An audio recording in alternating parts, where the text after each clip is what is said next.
We all are entitled to human rights. These include the right to live free from violence and discrimination, to enjoy the highest attainable standard of physical and mental health, to be educated, to own property, to vote, and to earn an equal wage. During the 19th and early 20th centuries, people began to fight for the right of women to vote. In 1893, New Zealand became the first country to give women the right to vote on a national level. Despite the developments around the world, there are some places where it is very difficult for women to exercise this right. For example, Syria, where women have been effectively cut off from political engagement. Freedom of movement is the right to move around freely as we please, not just within the country we live in, but also to visit others. Although grassroots movements have done so much to affect change, when everyone comes together to support women's rights, we can be so much stronger. Feminist Betty Jameson Armstead sent a letter to Betty Friedan and others proposing the strike.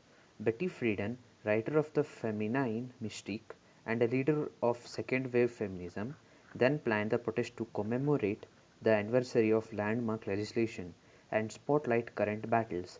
She said the movement was in need of something big, something so big it will make a national headlines. Friedan initially proposed a strike to the National Organization of Women, an organization which she had helped found. Members were hesitant, however, fearful that the protest would not be successful and could create a mockery of their movement. Hope everyone's doing good. Myself, Amo from class 10, here to read the paragraphs this time.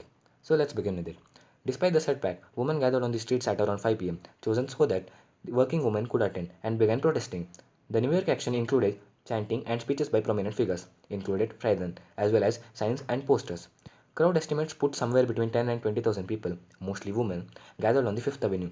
Police attempted to keep the crowd restricted to one lane of the traffic, but the sheer volume of the people was impossible to control and they spread across the street from the sidewalk to the sidewalk. Thousands of politically and satirically charged signs dotted the crowd. "Don't iron while the strike is hot," set the stage as the protest's famous slogan. Others included "Hard hats for the soft brutes," "I am not a Barbie doll," "Stocks fly, why can't mothers? We are the 51% minority," and the sardonic "We have the right to vote for the man of our choice." Speeches were given to ignite the crowd and inform bystanders. Friedan spoke the strength and ability of the women to rise above their oppression. The strike's goals were to publicize the feminist movement and ideas and to expose the injustices experienced by women. In conjunction with the New York City action, individuals and their groups throughout the nation staged protests, marches, and other various forms of revolt to honor the movement.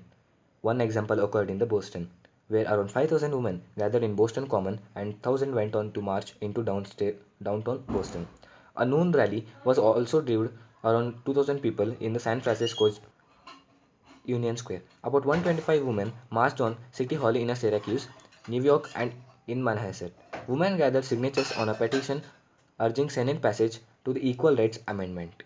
Thank you, everyone.